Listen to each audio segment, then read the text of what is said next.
La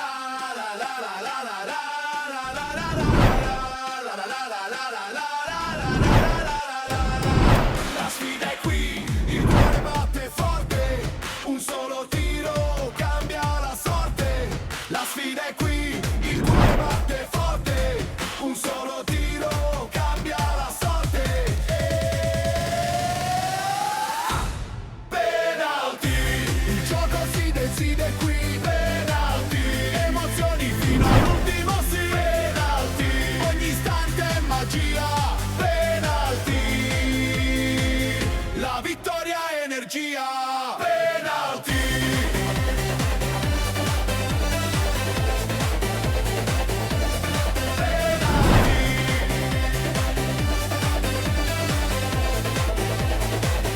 La vittoria è energia. Telespettatori di Telemistretta, ben trovati anche per questa settimana con una nuova puntata di Penalty, tutto il calcio di cui il calcio vero non parla mai. Parliamo di Serie D ogni giovedì alle 13, ma parliamo anche di promozione e di eccellenza. Andiamo subito a conoscere il nostro ospite di questa puntata, ovvero il club manager del Città di Aciriale che milita nel campionato di Serie D. Parliamo di Fabio Capuana. Ciao Fabio, ben trovato. Ciao Ettore, grazie e un saluto a tutti i tuoi telespettatori. Allora Fabio, da dove iniziamo? Iniziamo subito da questo Aciriale, però prima ti devo chiedere che aria tira soprattutto ad Aciriale, perché ci sono stati momenti di grande tensione, vedo che è stata buttata tantissima acqua, si è un po' spento anche questo fuoco notevole e credo che adesso pian pianino le cose vanno un po' meglio, no? Ma è chiaro che è stato fatto un lavoro importantissimo di ricongiunzione e collegamento, quello Sì. che avevamo detto all'inizio, cioè di cercare di trovare un minimo di sintonia per un obiettivo comune. Tu hai detto sembra che il peggio sia passato, abbiamo tante difficoltà con le quali continuiamo a contrastare giornalmente, però devo dire che non ci arrendiamo e continuiamo il nostro percorso, anche perché dico, sul piano strettamente calcistico Le cose non vanno poi no, male. no, diciamo potremmo fare meglio perché questa squadra era nata con altre ambizioni, Assolutamente. una rosa di tutto rispetto, però ecco, nelle condizioni ambientali che si sono venute a creare, devo dire che stiamo facendo dei risultati importanti come quello di domenica, che è un risultato di tutto rispetto. Tra poco parleremo anche giustamente di questa bella prestazione in casa del Savoia, perché adesso ufficialmente apriamo la nostra trasmissione e parliamo di Serie D.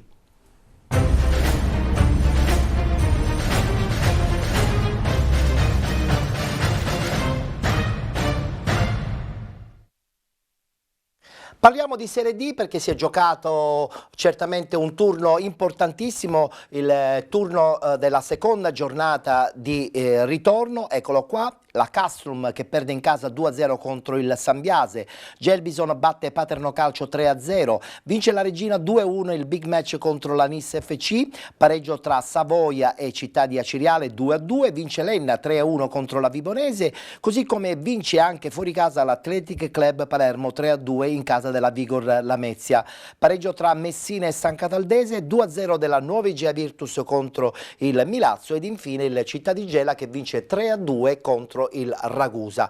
Una classifica un po' rivoluzionata perché ancora una volta c'è questo testa a testa tra Savoia e Nuova Igea Virtus, adesso la squadra messinese è al primo posto con 37 punti, 35 per Savoia ed Athletic Club Palermo, 33 in grande ascesa la Regina 1914, 32 punti per la Nissa con 31 Sambiase, 29 punti Milazzo, 28 Città di Gela con 26 punti la Gelbison, 23 punti Vibonese Calcio, 22 Enna Calcio con 20 la San Cataldese, 19 punti invece per la Vigor Lamezia con il Città di Aciriale, 17 Ragusa Calcio e Castrum Favara, con 15 il Messina, chiude il Paternò con 11 punti.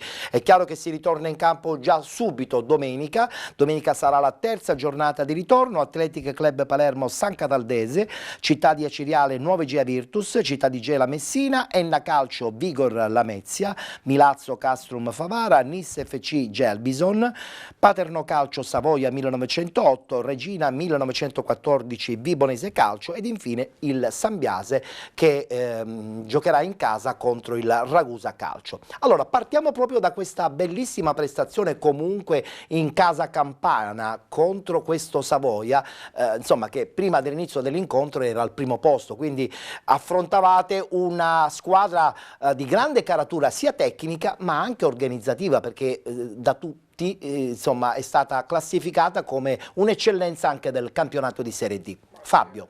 Devo dire che ovviamente impreziosita dal calcio di rigore in pieno recupero parato dal nostro portiere, e quindi ti devo dire che questo dimostra il fatto che siamo vivi, siamo lì, abbiamo una rosa che ci consente di affrontare tutti con grande rispetto, grande dignità, e cerchiamo di mettere in difficoltà l'avversario. Sottolineiamo anche che è arrivato il terzo allenatore, questo Morelli. Sì. Che impressione ti ha dato già dalle prime battute? Un grande professionista, un sergente di ferro, lo definisco io, un grande organizzatore, molto preciso, molto meticoloso, e un professionista. Tra l'altro lo scorso anno con il Sambiase ha veramente sorpreso tutti per gioco di qualità e quantità. La squadra gioca, devo dire, i ragazzi lo seguono con grande passione, e quindi ho ottime sensazioni sia sul mister che sul proseguo del campionato. Ecco, sul proseguo del campionato a questo punto,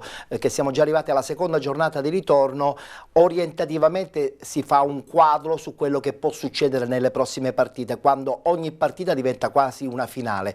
Mentalmente l'arrivo di Morelli è servito a questo gruppo oppure c'è ancora da migliorare? Ma assolutamente, intanto c'è sempre da migliorare, ma Morelli ha dato un grande input a tutto l'ambiente, perché insomma si erano create alcune dinamiche, anche se devo dire che anche Pagana non aveva fatto malissimo, anzi ci aveva sollevato da un momento negativo, e sono state delle condizioni che non hanno più consentito il poter proseguire insieme. Però dico, Morelli è assolutamente un allenatore che sa il fatto suo e lo dimostrerà in campo come ha fatto l'anno scorso. Tu che sei un po' anche il termometro all'interno della società, credi che comunque i tifosi abbiano compreso che appunto il gruppo di Di Mauro vuole veramente salvare questa squadra da una retrocessione che sarebbe scandalosa, oppure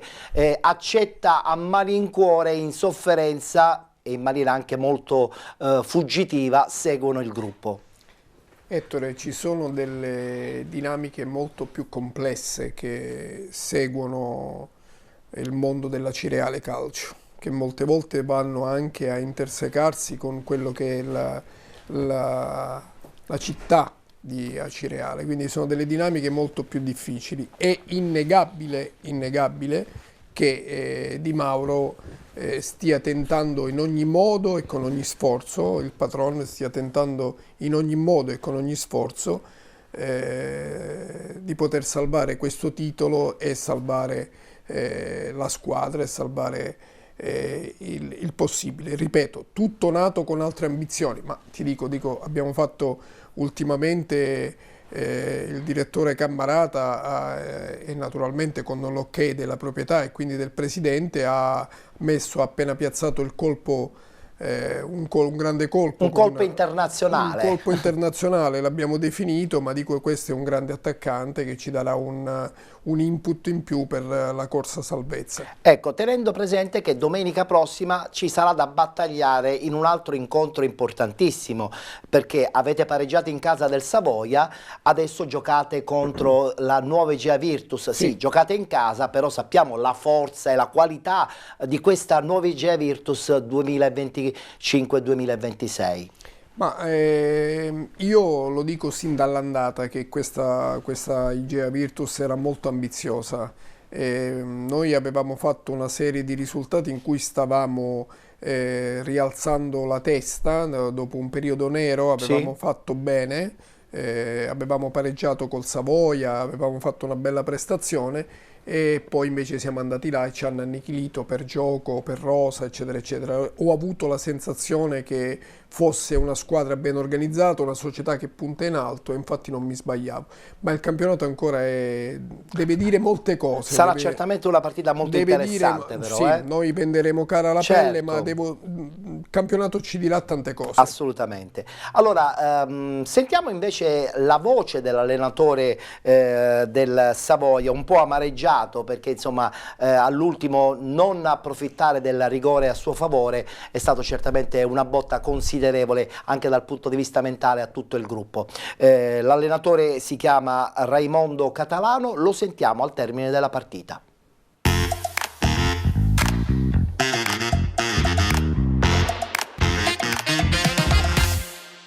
Penso che dobbiamo essere lucidi in questo momento, credo che la squadra ha fatto un'altra partita importante, credo che siamo partiti con l'handicap, però poi abbiamo rimesso la partita nei giusti binari e potevamo chiuderla, e poi ci sono stati 2 rigori,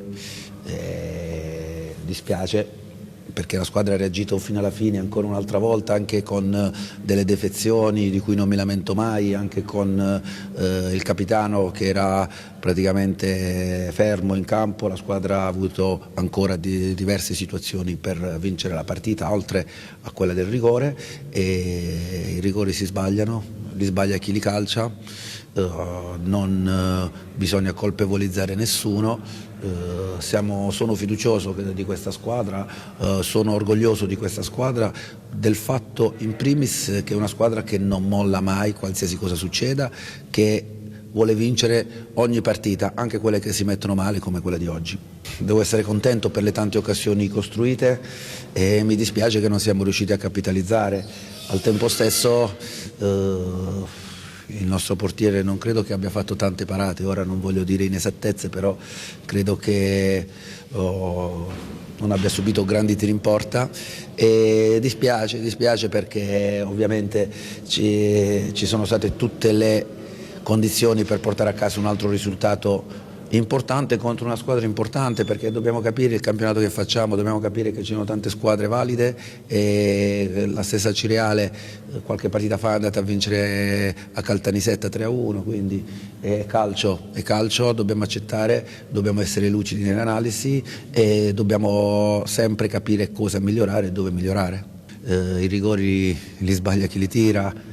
Qualche domenica scorsa, se non sbaglio, Jonathan David della Juve ha sbagliato un rigore, lo sbaglia lui, lo può sbagliare Francesco, lo sbaglia appunto chi prova a calciare.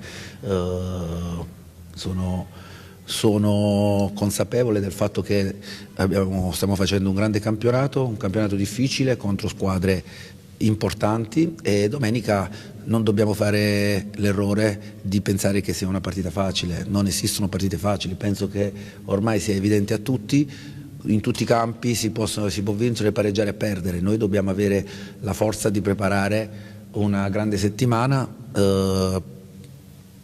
indipendentemente dal risultato di oggi.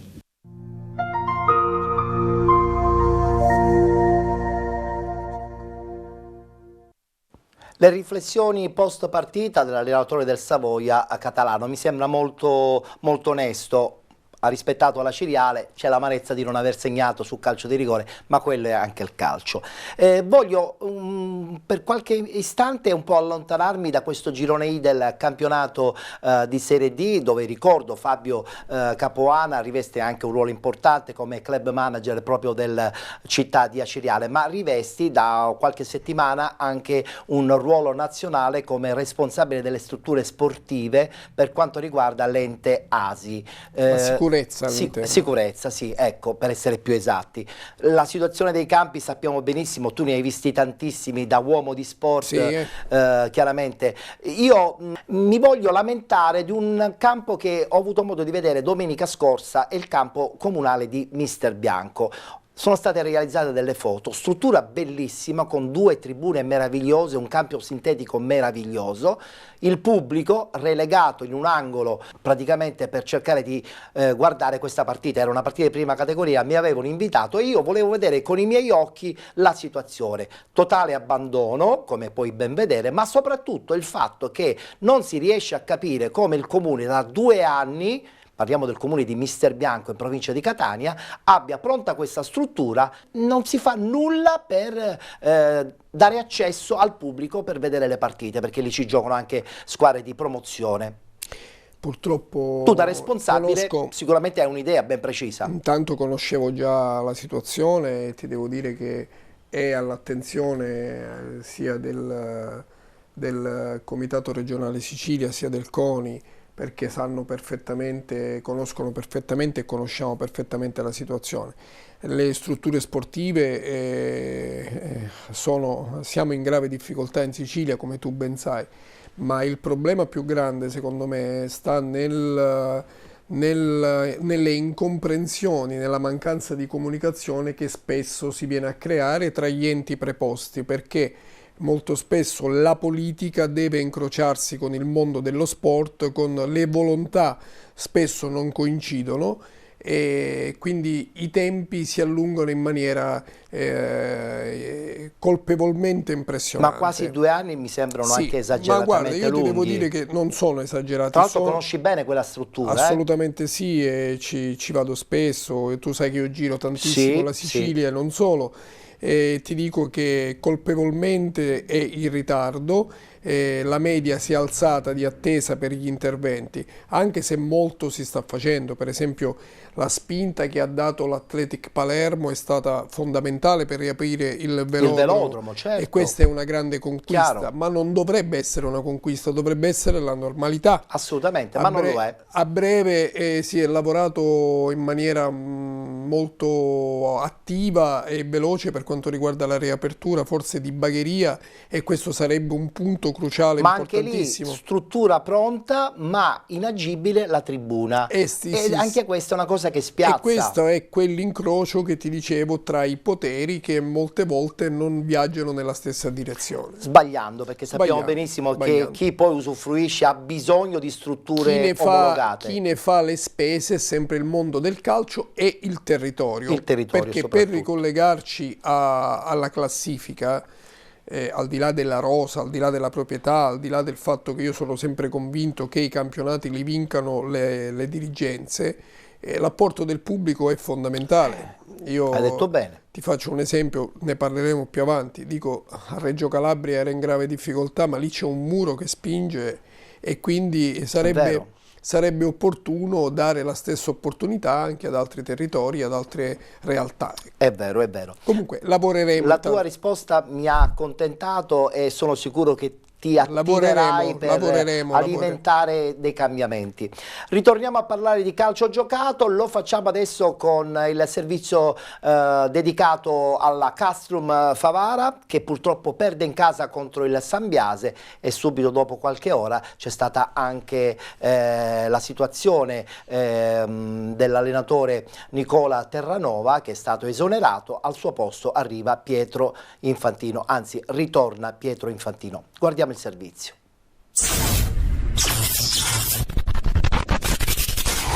19ª giornata del campionato di Serie D, girone I allo stadio Bruccoleri di Favara. Il Castrum affronta il Sambiase, squadre che hanno obiettivi ed orizzonti di classifica diversi. I padroni di casa per scrollarsi dalla zona bassa della classifica, i calabresi per sognare di riavvicinarsi alla lotta per il vertice. Ci pensa il signor Meta di Vicenza a dare il via alla partita, e subito è il Castrum Favara a cercare di attaccare. Qui conclusione dalla distanza tentata da Salvia, che però non trova i pali difesi da Giuliani. Poi direttamente da un fallo laterale, palla gol ancora per l'ex tra le altre della San Cataldese, che non riesce ad impattare bene. C'è soltanto calcio d'angolo per il Favara. A un certo punto però si sveglia il Sambiase, che inizia a attaccare in particolare sulla fascia destra. Qui c'è l'errore in uscita da parte di Di Silvestro e ci pensa Gabriel Colombatti. a raccogliere la ribattuta corta del portiere di casa e fare 0-1. Il difensore argentino, ex tra le altre della Don Carlo Misilmeri, sblocca il risultato e lo sparo di uno starter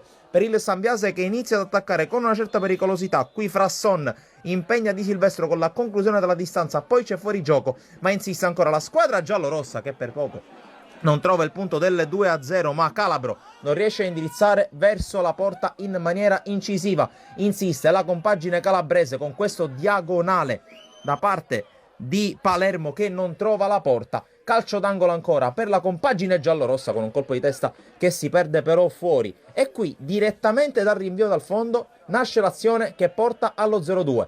Tutto in verticale, con la squadra di Mister Lio che arriva fino in fondo e ci pensa Sueva a scattare sul filo del fuorigioco, a scartare Di Silvestro e a firmare il punto del raddoppio che fa infuriare il pubblico del Broccoleri, che vede un Castrum Favara irriconoscibile e incapace di reagire alle avversità. E allora ci pensa il classe 2001 a portare sullo 0-2 risultato, e al duplice fischio del signor Meta arrivano fischi e applausi ironici per la squadra guidata da Terranova, che in avvio di secondo tempo continua a subire le offensive della squadra avversaria e per poco non arriva addirittura allo 0-3 con Ortolini che da pochi passi non trova la porta. Poi c'è un sussulto del Castrum Favara con la palla recuperata da Scolaro, la sterzata di piazza che va a calciare, ci pensa Colombatti, dopo aver commesso l'errore a salvare con un tackle alla disperata, proprio mentre stava calciando il numero 11 verso la porta di Giuliani. Poi insiste, questa volta con Lanza, la formazione di casa, lo scarico indietro per la conclusione da parte di Scolaro, messa in calcio d'angolo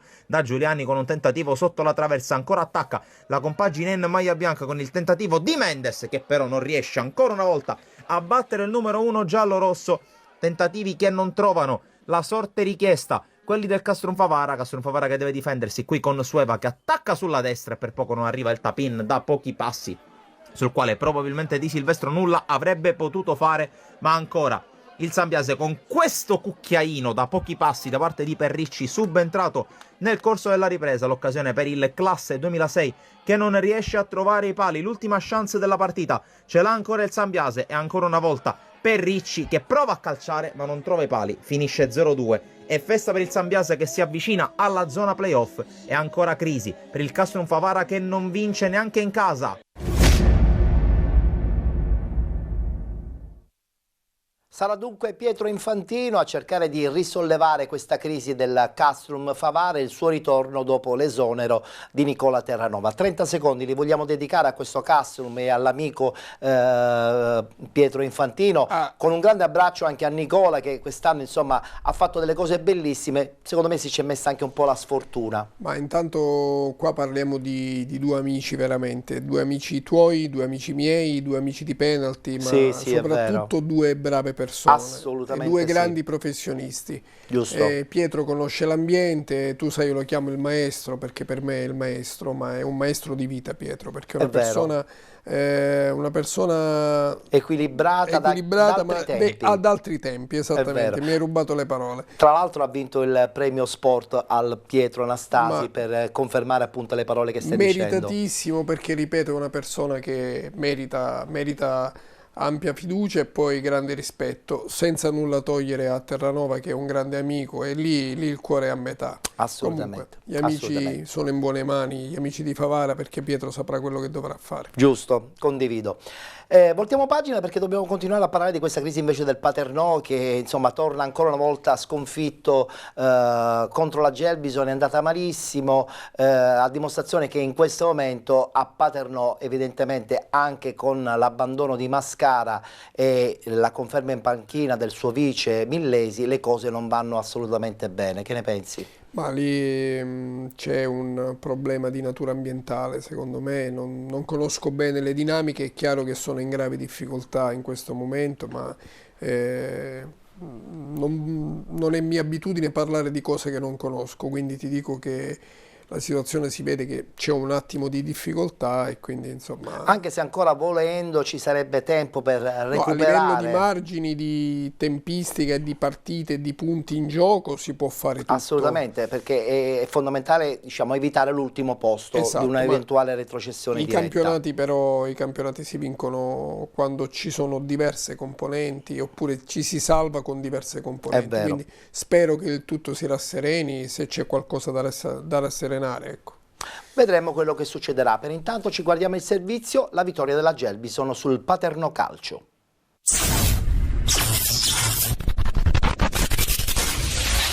Davanti ai suoi tifosi la Gelbison vince la prima gara del 2026 e lo fa al cospetto del Paternò, compagine che al momento chiude la classifica del girone I. Un successo mai in discussione per il team cilentano, a cui sono stati sufficienti 26 minuti per mettere in archivio la pratica e ottenere 3 punti utili per allontanarsi dalla zona rossa, che ora dista 4 lunghezze. I rossoblù vallesi prendono subito in mano la situazione, anche se la prima palla gol è della formazione di Millesi. Al 20° però si rompe l'equilibrio. Ferreira è bravo a insistere su 2 rimpalli e realizza la rete del vantaggio per i cilentani. Dopo soli 2 giri di lancette, una bella giocata di Liurni, è Chironi a mettere il piede nel raddoppio e al 25° Ferreira si guadagna un penalty che Liurni dopo un minuto trasforma con un tiro forte e preciso. Nella ripresa il tecnico dei siciliani prova a dare una scossa ai suoi con un triplice cambio, ma il match non sembra cambiare copione, con la Gelbison sempre assoluta padrona del campo, che prova anche a piazzare il poker di reti con Ferreira, ma Lupatelli in uscita salva. Non accade più nulla e il triplice fischio chiude una partita mai in discussione, con i rossoblù impegnati domenica sul campo della Nissa.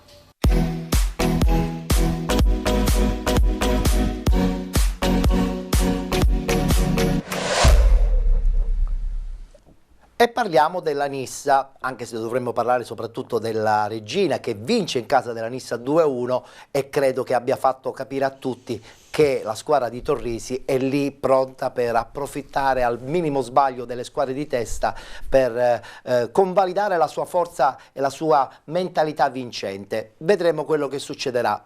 Parliamo della Nissa perché c'è stato un terremoto, è andato via anche Ernesto Russello, il direttore sportivo, esonerato da parte di Luca Giovannone. Dopo questa sconfitta effettivamente forse bisogna prendersi qualche attimo di riflessione, forse è stata un po' troppo affrettata la scelta da parte del presidente di mandare via Russello, che è stato un po' il cardine anche della stagione scorsa e addirittura anche della stagione vincente in eccellenza? Ma mi sembra che proprio hai toccato le note adatte, perché il presidente è uscito con un comunicato dove diceva che si stava prendendo del tempo per riflettere. E invece poi dopo? Su chi Per sostituirà. questo ho visto un post meraviglioso dove sottolineava che lui in qualità di imprenditore, diciamo di operatori che cercano lavoro, ha difficoltà a reperire praticamente gente che fa l'operaio. Ha mandato a prendere degli elettricisti dall'Argentina. E invece gli sono arrivate tantissime richieste, centinaia di richieste per insomma prendere il posto di Russello come direttore sportivo della Nissa. Questa cosa mi sorprende, ma ci fa capire quanto, ma ci puoi credere comunque, quanto siamo italiani. Ci credo assolutamente, perché il presidente ci voleva far capire come sia un mondo dove ci siano molte persone che cercano di navigare come gli squali. Io penso che... E nel calcio dilettantistico ce ne sono tantissimi. Anche troppi. Io penso che il direttore sportivo della Nissa abbia fatto un ottimo lavoro. Anche io sono di questa idea. In questi anni evidentemente ci saranno state delle altre motivazioni che avranno indotto forse una scossa. Una scossa, perché già c'era stata la scossa dell'allenatore. La Nissa è nata, ha investito moltissimo, è nata come squadra per uccidere il campionato, però era consapevole che in questo campionato c'erano delle corazzate, delle società, delle squadre che hanno un, tra virgolette, pedigree, o meglio considerevole, una storia importante. La Reggina è una di queste. Infatti. Ha avuto un momento di grande difficoltà, lo hanno superato, hanno avuto la tifoseria contro, l'arrivo di Torrisi ha dato linfa, energia nuova, ha dato linfa, ha dato voglia di crederci. Aggiungo che probabilmente io a 53 anni ce l'avrei anch'io una forza superiore se avessi quel muro, quel pubblico che ogni domenica in casa fa la differenza. Questo per dirti che loro hanno un vantaggio, perché hanno una storia che li aiuta, che li sospinge, che li difende, hanno un pubblico che non molla mai, è un'altra storia. E poi mettici che in questa stagione l'arrivo di Torrisi è stato anche completato con l'assemblaggio di qualche nuovo elemento che sicuramente per la categoria è fondamentale. Assolutamente, già avevano una rosa importante, secondo me. Guarda, in alcune cose si è commesso un errore che spesso tendiamo noi operatori di calcio a fare. Cerchiamo i nomi o cerchiamo persone che abbiano fatto categorie anche superiori. E invece poi? Io penso che invece Torrisi sia uno che la pensa come me. Ogni giocatore ha dei giocatori adatti, ogni categoria ha dei giocatori adatti a vincere o a stare in quella determinata categoria. Il credo di Torrisi: o lo sposi o se vai contro non rendi. Assolutamente. Un giocatore di Serie B, farlo calare in una realtà come quella della Serie D non è facile. Non è facile. Ma tu lo vedi anche, questo è una cosa che io predico da tempo. Ci sono giocatori ed allenatori che sono adatti a vincere il campionato di Serie B e poi non fanno un punto o non fanno una rete o la differenza in Serie A. Dico, ci sono delle regole non scritte nel calcio che effettivamente disegnano queste cose. Che dicono questo. È vero. Guardiamocelo questo servizio, la vittoria bellissima della Reggina, 2-1 contro la Nissa, è soltanto l'inizio, vedremo.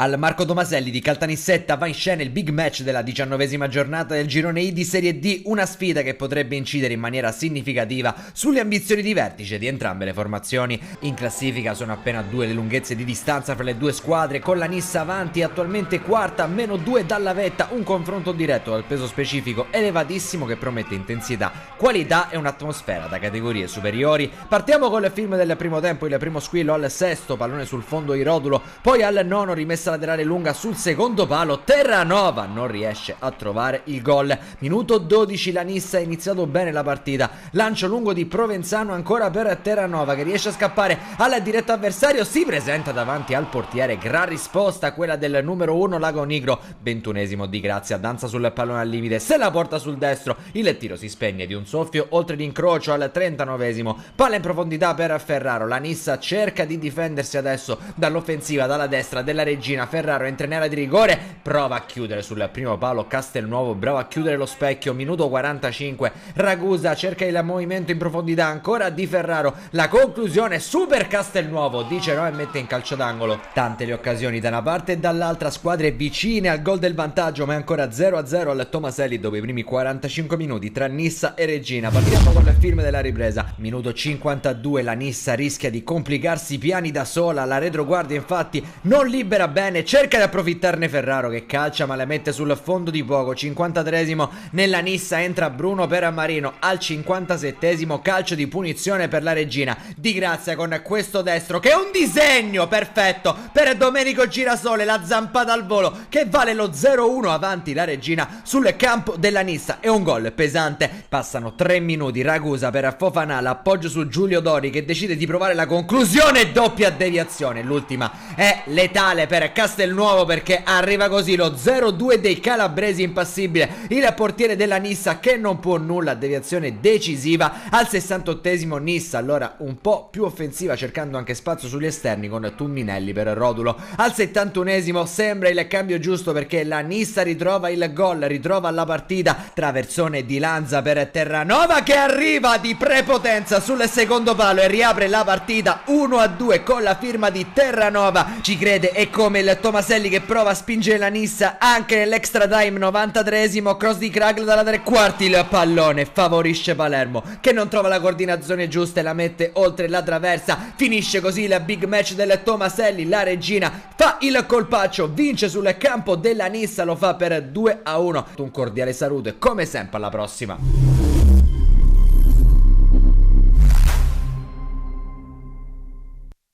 E parliamo adesso della Vibonese che cade in casa contro l'Enna, un'Enna che vince 3-1 e contemporaneamente c'è pure l'esonero dell'allenatore della Vibonese, Esposito. Guardiamo il servizio.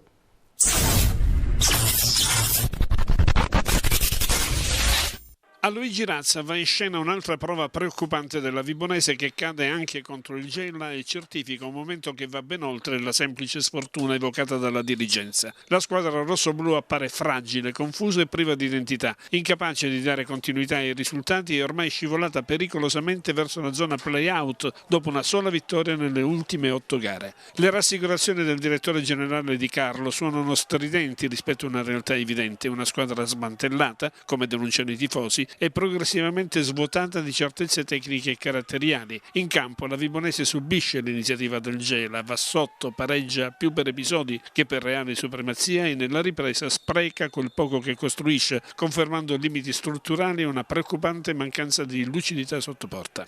Il gol decisivo subito nel finale è l'emblema di una squadra che non sa difendersi né reagire, affidandosi a giocate estemporanee e pagando errori individuali e collettivi. La contestazione finale del pubblico non è frutto di umori social, ma la logica conseguenza di un progetto che pare in evidente regressione. La Vibonese oggi non guarda più in alto, è una squadra smarrita, senza alibi, chiamata urgentemente a ritrovare gioco, idee e soprattutto credibilità.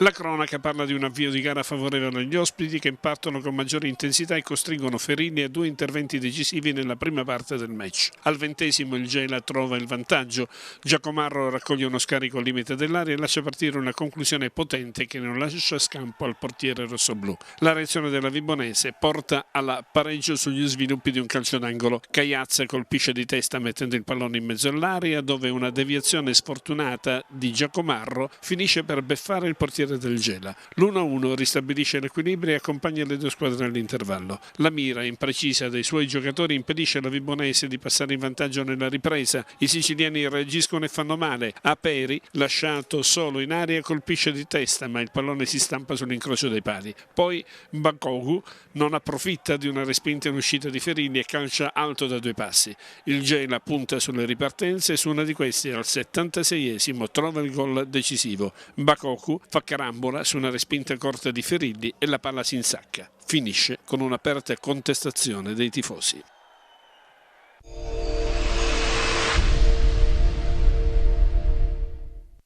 Contestazione sfociata anche con l'esonero di Esposito e l'arrivo del siciliano capo di casa.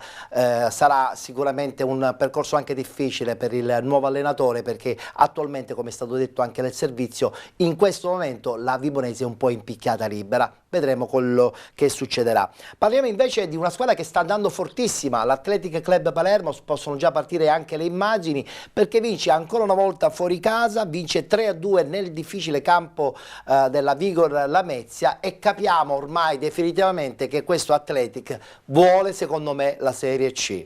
Io ho questa sensazione, è inutile che continuino ancora a nascondersi. Ma l'avevamo capito sin dall'inizio. Sì, l'abbiamo capito, ma loro smentiscono sempre. Smentiscono, ma c'è intanto dietro c'è una grandissima società. Una grandissima società, c'è un'organizzazione dirigenziale importante con anche fondi importanti, e quindi era chiaro sin dall'inizio che avrebbero tentato, non dico il colpaccio, ma sicuramente avrebbero voluto fare cose belle, così è stato. Quindi secondo te è già pronta questa squadra per raggiungere eventualmente una categoria importante come la Lega Pro? Potrebbe tentare, devo dire che quest'anno ci sono moltissime corazzate, quindi sarà difficile, ma sono attrezzati per poterlo fare. Potrebbe essere la sorpresissima del girone. Beh, sono contento perché così finalmente Palermo avrà un'altra società tra i professionisti, non c'è mai stata una seconda squadra palermitana tra i professionisti, tra l'altro con questa struttura che è mentalizzata a fare grandi numeri, e Palermo, sappiamo benissimo tutti, è una piazza meravigliosa, quindi sotto questo punto di vista sono sicuro che faranno bene. Voltiamo pagina perché adesso dobbiamo parlare invece del Messina che ha esonerato Pippo Romano, e io rimango allibito. Alla pari di un delitto questo. Cioè, spiegatemi perché, insomma, Pippo Romano non può fare l'allenatore di questo Messina, tra l'altro costruito con martello, che è stato a sua volta defenestrato, a tal punto che ha lasciato lui personalmente perché aveva intuito che le cose non erano insomma, orientate verso un percorso di equilibrio. Ettore Martello è una persona di grande esperienza, sì, una persona per bene. Aveva sposato e allestito una rosa che ha fatto il miracolo sportivo che conosciamo. È una persona che io stimo moltissimo, ci sentiamo spessissimo, essendo una persona molto saggia.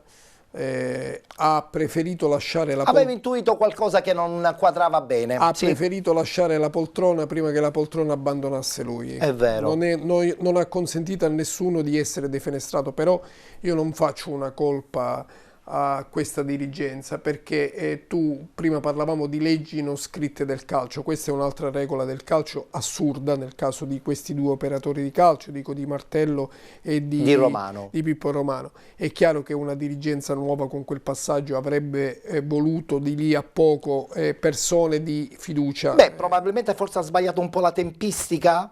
Penso di sì, diciamo che questa è stata la prima volta in cui... Non vogliamo fare i conti in casa degli altri, però assolutamente. Il primo pensiero che ci viene è questo. Ettore, ci sta che cambiando e investendo molto ognuno porti le persone di fiducia, i subentri sono quasi mai indolore. È vero, noi gli possiamo augurare soltanto insomma, il buon lavoro al nuovo allenatore e al nuovo progetto di questo Messina, che attualmente comunque è penultimo in classifica. Vedremo quello che succederà, mentre invece va tutto bene in casa della nuova Igea Virtus, che vince un derby che non si vedeva da parecchi anni, il derby contro il Milazzo. Guardiamo il servizio.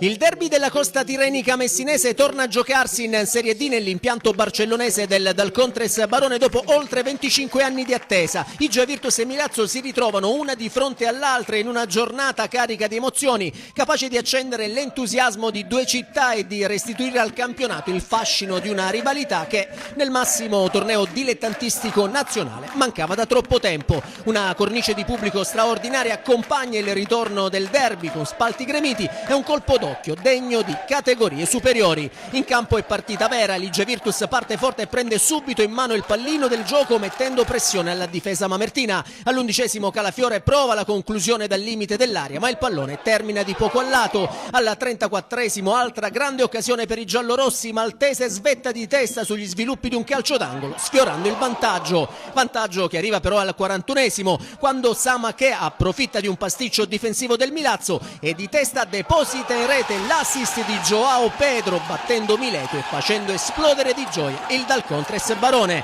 Per il capocannoniere del torneo si tratta dell'11° sigillo stagionale che corona un primo tempo di marca giallorossa. Nella ripresa il Milazzo prova a rientrare in partita cercando di riaprire il derby. Al 71° i rossoblù trovano anche la via del gol, ma l'esultanza viene subito strozzata dal fischio anticipato del direttore di gara che ravvisa un fallo in attacco. La squadra mamertina insiste e 2 minuti più tardi torna pericolosa con Curiale. Il colpo di testa è ben indirizzato ma termina di poco fuori dallo specchio della porta. È il momento migliore del Milazzo, ma l'Igea Virtus resiste e colpisce al momento giusto. All'84° infatti arriva il colpo del definitivo KO. Ancora Samaché incontenibile, scatta in velocità, semina la difesa rossoblù e con un destro preciso batte Mileto in uscita disperata. È il 2-0 che chiude la partita, la doppietta personale, il 12° gol in campionato sbagliato per il centravanti giallorosso. Pochi minuti dopo mister Mara gli concede la meritata passerella tra gli applausi del pubblico per un attaccante sempre più capocannoniere del torneo. Nel finale, nonostante il passivo, il Milazzo tenta il tutto per tutto. Prima l'acrobazia di Gelesio sul cross di Franchina si spegne alta sopra la traversa, poi è lo stesso Franchina, ex di giornata, a sfiorare il gol con un destro da posizione favorevole che passa a un soffio dal montante. Nell'occasione ci sono anche le proteste dei rossoblù per un presunto mano in aria, ma il fischietto di Modena lascia giocare. Il derby finisce praticamente qui, Ligia Virtus sale a quota 37 punti, conquista la vetta solitaria del girone, stacca il Savoia, fermo a 35, raggiunto al secondo posto dall'Athletic Palermo. Il Milazzo resta a 29 punti, scivola al settimo posto a 3 lunghezze dalla zona playoff, ma con un margine rassicurante di 10 punti sulla zona playout. Una vittoria pesante per i giallorossi al termine di un derby che ha regalato soprattutto grande correttezza in campo e fuori.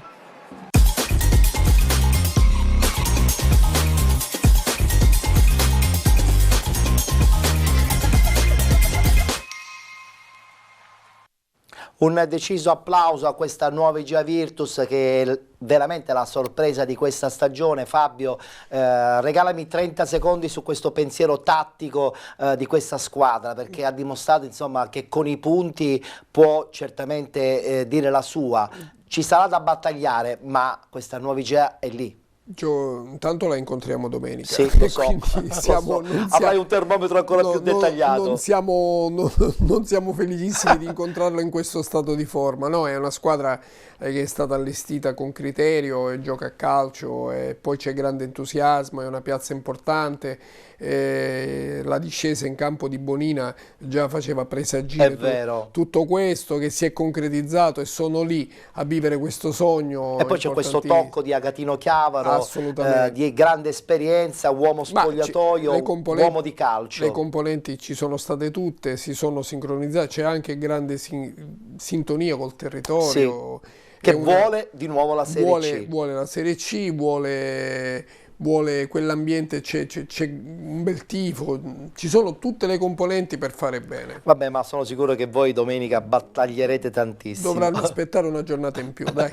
Allora, chiudiamo il campionato di Serie D e partono già le immagini di Ragusa Città di Gela, che insomma da un po' di settimane a questa parte ha resettato un po' anche con l'ambiente, cosciente che non possono vincerlo questo campionato, però vogliono dimostrare di essere una società tranquilla che fa le sue belle partite, si gioca tutte le partite a 360 gradi. Ci sono due grandi amici che stanno, ecco, Aurelio Lo Bianco Bonaffini a Ragusa, sì. che stanno diciamo rimettendo in linea determinati fattori che sicuramente porteranno poi ai risultati. Diciamo che il percorso di queste due società deve essere un percorso di serenità e di tranquillità per una classifica non ambiziosa, ma solamente di una certezza che è quella relativa alla salvezza. Ci sono state ormai, erano partiti magari, specialmente il Gela era partito con altro, certo, questo con sì, ambizioni. Però poi dopo bisogna fare conti anche con gli avversari, no? Per fortuna che nel calcio nulla è scritto, tutto è possibile, questa è la bellezza di questo magnifico sport, e quindi bisogna fare i conti con il campo. È vero, ma io sono sicuro che qualche piccola soddisfazione entrambe le squadre più di una se la prenderanno, più di una, secondo me. Bene, ci fermiamo qui, abbiamo una breve pausa pubblicitaria e poi insieme al nostro ospite Fabio Capuana parleremo anche dei due gironi del campionato di eccellenza. A tra poco.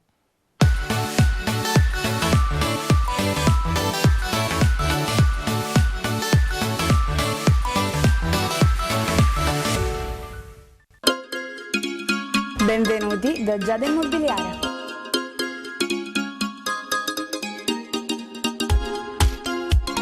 La professionalità come punto di partenza, la qualità dei servizi come riferimento essenziale. Tutto questo è Giada Immobiliare di Giuseppe D'Antoni.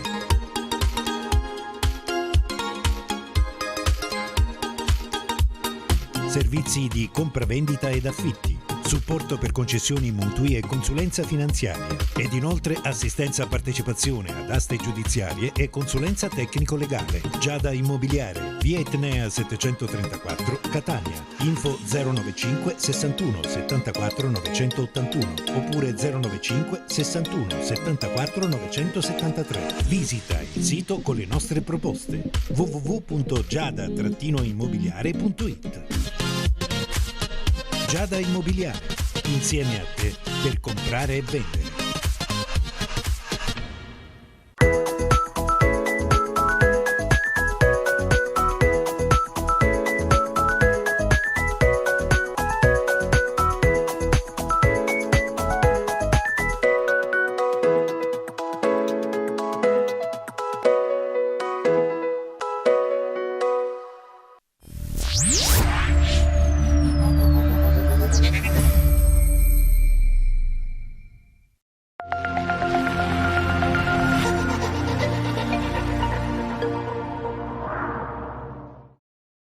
Seconda giornata che si è giocata domenica con ben 2 partite che sono state rinviate. Per intanto i risultati sul campo sono i seguenti: Castellammare che vince 3-0 contro il CUS Palermo, rinviate Montelepre e San Giorgio Piana e Parmonval Partinico Audace. Città di San Vito Lo Capo che vince 2-0 contro la Folgore Castelvetrano, vince fuori casa il Licata 2-1 contro il Bagheria.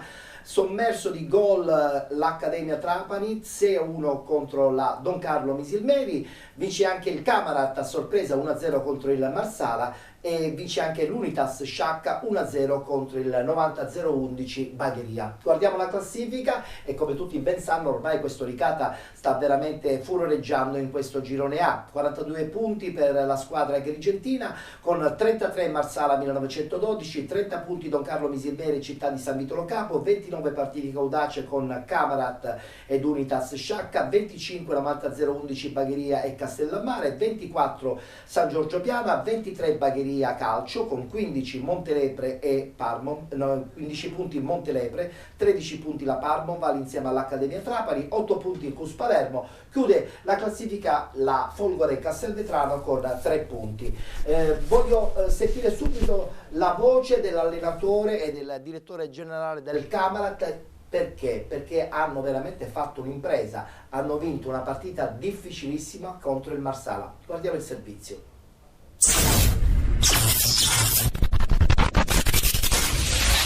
Sì, no, è stata una partita combattuta, il Marsala è partito molto bene i primi 15 minuti, ha avuto una bella occasione, poi la partita era equilibrata, forse loro avevano un po' più di possesso, però la mia squadra ha lottato su ogni pallone, quando ha cominciato a giocare ha messo anche in pericolo il Marsala, è stata una partita...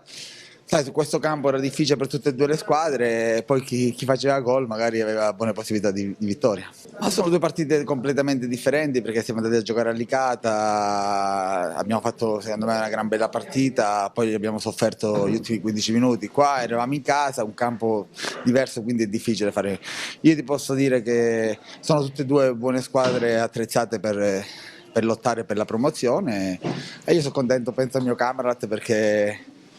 Da quando sono arrivato la squadra sta dando tutto, anche con delle buone trame di gioco, e di questo ne vado orgoglioso. Un Camarat da playoff. Noi dobbiamo pensare partita per partita da qui a finale di Fernando e poi se il campo dirà questo noi siamo pronti a iniziare il playoff. Il Marsala oggi l'ho visto molto molto bene, faccio i complimenti a tutti, alla squadra, a mister Chinnici perché davvero oggi ho visto una grande squadra. Non è stata fortunata oggi perché ci sono stati un legno e un'occasione ghiotta nel primo tempo, noi l'unica vera occasione l'abbiamo buttata dentro. Il calcio è fatto così di episodi, specialmente in un campo così difficile, reso pesante dalla pioggia e dalla neve. Oggi ha vinto la squadra comunque che ha buttato la palla più vicino alla porta. Ecco. Siamo molto contenti per il risultato e per come la squadra lotta in questo periodo di campionato. Ecco. Siamo molto contenti.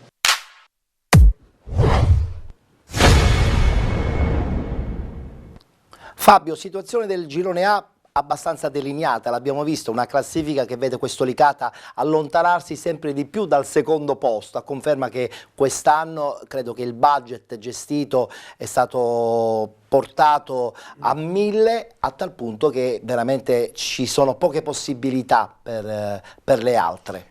Dico, ancora ci potrebbero essere i margini, però dico, è chiaro che ha preso già una linea ben definita questo girone, è già abbastanza chiaro dove vuole andare. Certo, se questo risultato, se il Marsala fosse andato a vincere con il Camarat, sarebbe stata forse tutta un'altra storia. Sarebbe stata una distanza diversa, ma fino a quando il Lecata continuerà a vincere fuori casa e magari a perdere il Marsala, la distanza sarà sempre più ampia, sarà molto difficile. È vero, è vero. Dobbiamo voltare pagina perché adesso parliamo del girone B del campionato di eccellenza.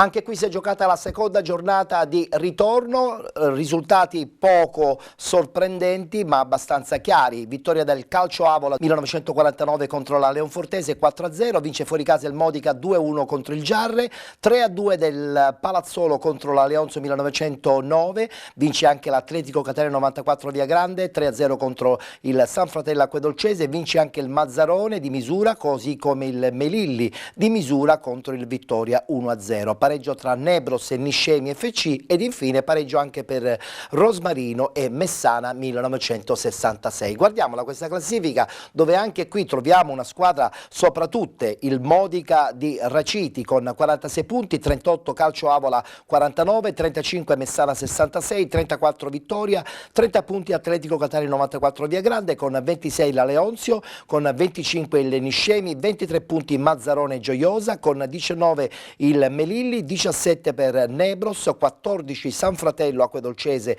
Giarre Calcio e Rosmarino, con 12 il Palazzolo, chiude la Leonfortese con 8 punti.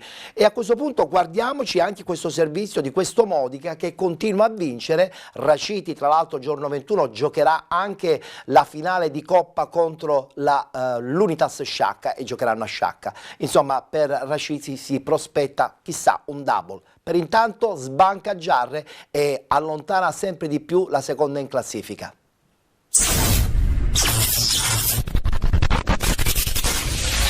Reduce dall'importante successo di misura in casa della Leonxibet, il Giarre torna regionale per la prima volta nel 2026 ed ospita la corazzata nonché capolista Modica, squadre in strisce aperte di 13 vittorie consecutive. Buon avvio di partita dei giarresi, rimessa di Petrella, scambio con Caltabiano, ancora Petrella. La alza all'interno dell'area per Mascara, all'indietro per Sciacca, Sciacca ci prova col sinistro, fuori bersaglio. Ospiti che tengono il possesso palla ma faticano a rendersi pericolosi, ci prova qui Savasta. Poi Sciacca sradica il pallone dai piedi di un avversario, Caltabiano fa ripartire Ankovic che apre bene di prima per Mascara, si distende il Giarre in contropiede. Mascara va all'1 contro 1, arriva anche Garozzo sul secondo palo. Ancora Mascara, salta l'avversario. Poi va direttamente al cross a cercare proprio Garozzo. Garozzo di prima, una via di mezzo tra un passaggio e un cross. La palla colpisce l'esterno della rete. 34esimo, Sessa cambia gioco nella zona di Savasta. Il controllo. Savasta può avanzare, poi scarica a sinistra. Per Asero. Asero va all'1 contro 1, si accentra. Serve di nuovo Savasta. Savasta calcia dal limite con deviazione. Diventa un pallonetto. La traiettoria beffa Russo. 1-0 per il Modica. Nella ripresa gli ospiti partono forte a cacciare il raddoppio, rimesse di Brugaretta, sponda di Savasta, Belluso col destro, strepitosa parata di Russo. Tornano a farsi vedere giallo-blu in attacco, punizione di Sciacca, troppo lunga per Petrella che riesce comunque a tenerla in campo. Appoggio su Caltabiano, sbaglia Caltabiano, recupera la sfera Asero che riparte in contropiede e fa scatenare la velocità di Belluso. Belluso si presenta davanti a Russo, Belluso ci prova col destro, spreca malamente. Continua a spingere sull'acceleratore il Modica. Asero 1 contro 1 con la Rosa.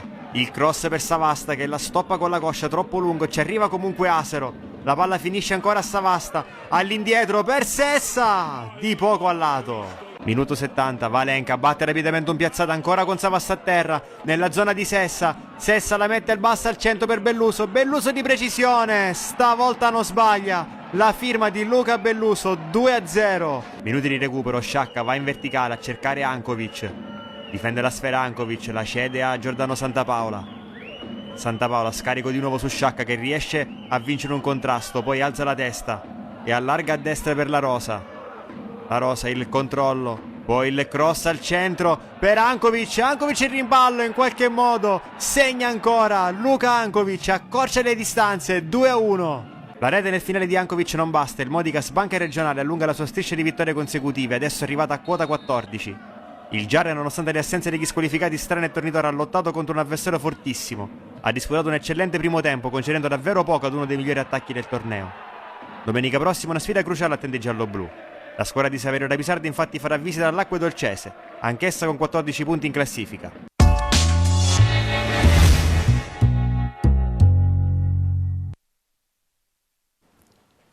Allora, siamo in chiusura, parliamo un attimo anche di questo girone B, però sappiamo benissimo che ormai il Modica credo che abbia in tasca questa benedetta Serie D, tanto agognata da 3 anni a questa parte, e poi da quest'anno con il nuovo stadio, il vecchio stadio del Modica che è stato rimesso a nuovo, erba sintetica. Ricollegandoci al discorso di strutture sportive, un plauso va veramente all'amministrazione di Modica che è riuscita nei tempi giusti a consegnare una bellissima struttura ad una realtà che vuole crescere, perché poi se hanno le strutture le società crescono. Per ciò che ci siamo detti prima, che tutta una serie di componenti poi consentono certi risultati. È vero.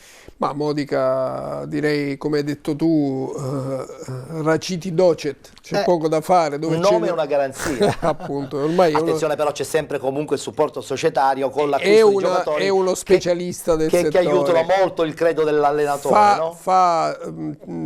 Ci vuole sempre tutta una serie di componenti, chiaro, come detto e ridetto. C'è una società importante dietro, ci sono delle basi economiche ben precise, ben chiare. Il progetto era ambizioso sin dall'inizio. E sappiamo che la piazza di Modica è una piazza ricca, nel senso che è un paese che si sente molto capoluogo di provincia, quindi rivestire con questa loro immagine anche una squadra di Serie D aiuterebbe tantissimo. Ma anche perché va a brandizzare un territorio importante, perché Modica non è un nome qualunque, quindi loro hanno un territorio da portare in giro non solo per la Sicilia ma anche per la Calabria. È un brand vincente. È un brand vincente. Io penso che è un investimento importante per tutto il territorio. È vero. Allora, siamo ai saluti, Fabio. Domenica vi aspetta la partita contro la Nuova Egea Virtus, ne abbiamo già ampiamente parlato. Voi vi giocherete la vostra partita perché comunque davanti a queste partite non vi tirate mai indietro, non volete essere delle vittime sacrificate. No, ma non siamo mai, abbiamo dimostrato, lo diceva prima anche l'allenatore del Savoia, abbiamo anche dimostrato che quando ci davano per distrutti o vittime già prestabilite, anche a Caltanissetta con la Nissa abbiamo vinto la 3-1, quindi insomma venderemo cara la pelle, questo è chiaro. E ci piace, quando è così ci piace, il campionato è vivo, è chiaro, è corretto soprattutto.